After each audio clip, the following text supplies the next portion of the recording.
রোজা ইসলামের একটি ফরজ ইবাদত। রমজান শুরু হয় শাবান মাসের পর, যখন নতুন চাঁদ দেখা যায়। এটি হিজরতের দ্বিতীয় বছরে অর্থাৎ 624 খ্রিস্টাব্দে মুসলমানদের উপর ফরজ করা হয়।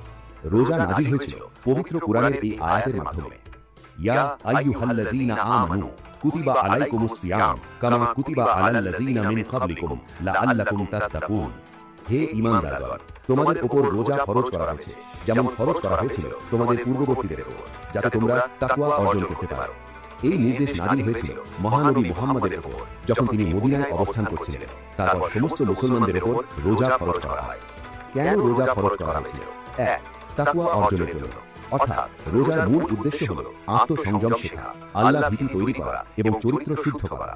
2. গরিবের কষ্ট বোঝার জন্য, অর্থাৎ ক্ষুধা ও তৃষ্ণা সহ্য করে মানুষ দরিদ্রদের কষ্ট অনুভব করে এবং সহানুভূতিশীল হয়।